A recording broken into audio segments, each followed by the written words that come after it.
took very drastic turns in opposite directions. The future of Ukraine was directly and publicly decided by Ukrainian civil society on the literal public square, the Maidan, where Ukrainians revolted against the violence of their government. Whereas the future of Russia was defined by the event, the annexation of Crimea, that was decided by the regime in total secrecy from Russian public. Not just secrecy, but deception. For Putin at first denied any engagement and only later confessed that it was actually his decision to annex Crimea. Some people are therefore tempted to jump to a simple conclusion that there is some essential difference between freedom-loving Ukrainians and supposedly serfdom enthusiastic Russians. I think it is wrong. I participated in both 2004 and 2014 Ukrainian revolutions. These were the turning points in our history when we made decisive choices in favor of democracy. There on the streets, I was not afraid to, quote unquote, speak truth to power, because I sensed that our political system in Ukraine, even though a product of power balance between oligarchic clans, even though currently occupied by a basically crime syndicate, by Yanukovych and his Donetsk clan, even though because of this system had at its heart a public competitive space, a democracy, in which those people who present the best argument, those people who speak the truth, will eventually prevail. I sense that power resides in the public square. But when I was escorted to Russia after the war in 2022, I didn't have the courage to say what I actually believed to the people who interrogated me, to the FSB. I could not, because I sensed with my body that here, under Putin's regime, words, even the sincere, true words, are dwarfed by the will of those who have power, by произвол, arbitrariness. It demanded courage that I simply lacked. But many Ukrainians many Russians still have in abundance. Dmitry Muratov, Lev Schlossberg, Evgeny Roizman. Putin succeeded in building a system based on the denigration of genuine politics because he used the frame of terror and war to justify his rule. Of course, I'm thinking of Beslan, but even before that, the bombings in '99. He did that because if politics is fundamentally about the strong imposing will on the weak, it makes perfect sense to outsource decision-making to the strong leaders like Putin, Trump, Bolsonaro, Xi, Modi, Erdogan, and Orban. Putin wants us to get used to war, to accept it as a natural state of affairs. Because only in the state of war, there is a need for the rule of people like him, rule of siloviki.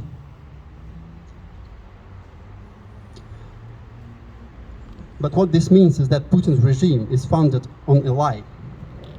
For the war is not inevitable. War is not natural. People who see through this lie are the people who are able to remember that there is an alternative form of relationships, that there is culture, that we can empathize, that we can be sincere in defending our ideals, that we can keep our word and trust that the other will do the same. Держать слово, верить на слово.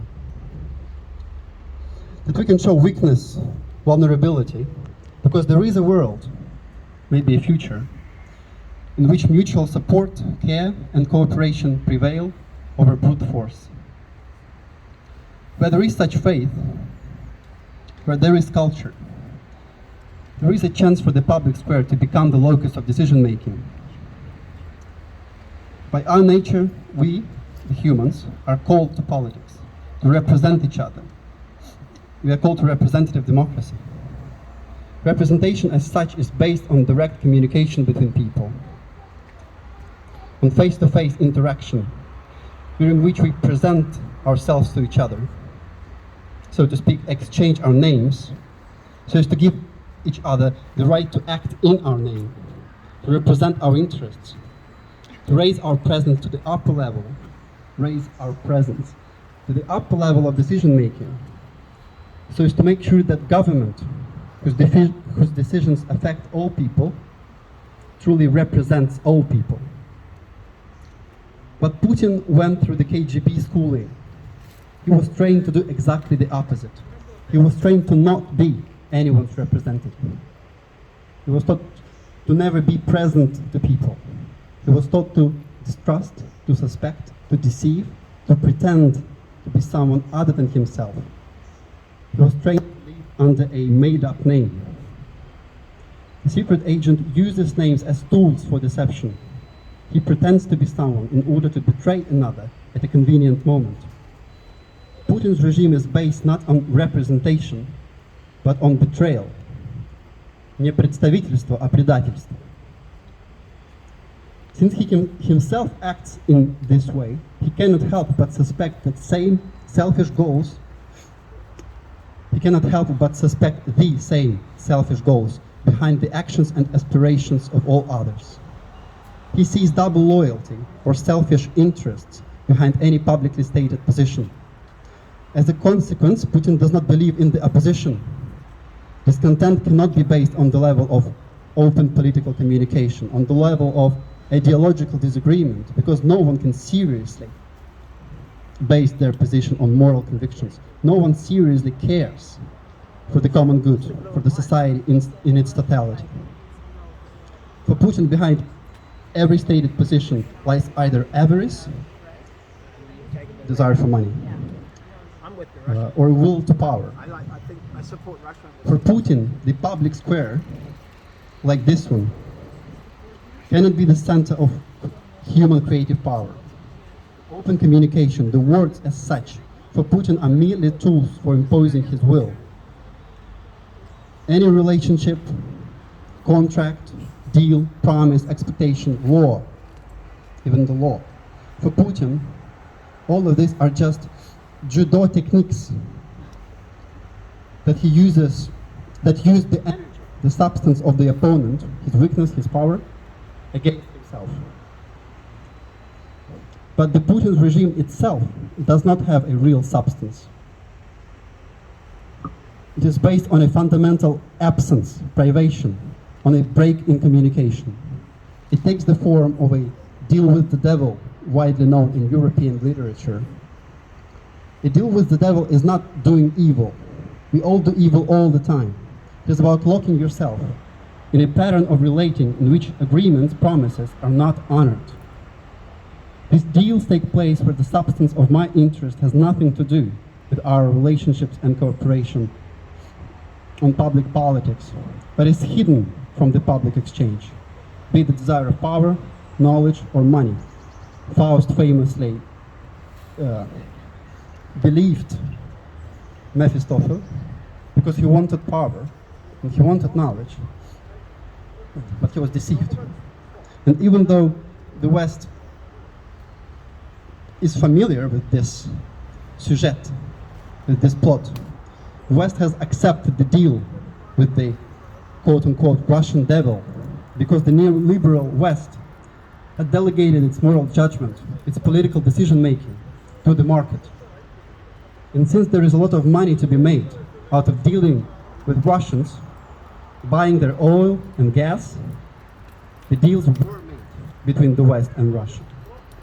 Putin had exploited the neoliberal essence of today's West, because from the very beginning he saw the channel of communication with the West as a means to deceive and betray the naivete of his Western partner. Having got absolute power, Putin has built a vertical of power in which there is no feedback, no exchange of perspectives. Putin infected Russian society, Russian mind, with his cynicism, espionage level of secrecy, fear of exposure, and hidden loyalty became poison for an already weak representative democracy in Russia. if representative democracy works properly, then the government gets the right to act on behalf of the people. In Russia, the authorities have long lost this right. Therefore, I think that the idea about the guilt of all Russians is a mistake. The authorities have long ceased to be responsible to Russians for their decisions. Putin's government stopped representing Russians a long time ago. If there is fault of Russians, it is not that they chose to go to war with Ukraine. It is in no natural interest or natural desire of any people to go to war. War is unnatural. If there is war of Russians, there is fault of the Russians. It is not that they chose to go to war with Ukraine. If Putin had given the order on February 24 to give the Donetsk Republic and Luhansk Republic to Ukraine, the same number of people would have supported him.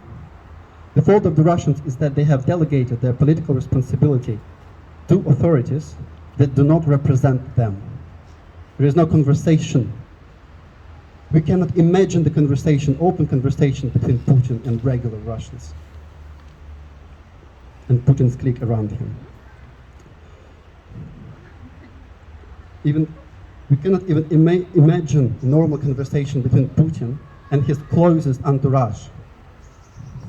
We all remember the meeting Putin had, the Security Council before the war. That there was no conversation. I don't know what it was, but it was not human interaction. So this is where we are. Westerners delegate, the West, delegate their political responsibility to the market. And Russians delegate their political responsibility to the secret police, because the West believes that the future is created through market competition and economic growth. And Russians believe that the future is created through struggle, war, be it regular war or Cold War. But both are perfectly capable not to create future, but to destroy future, either through climate change or use of nuclear weapons. I think we are again starting to see that future is created through the mundane routines of representative democracy. Therefore, I think that it's time to claim our political responsibility back. And this is what you are doing. I thank you for that. Thank you.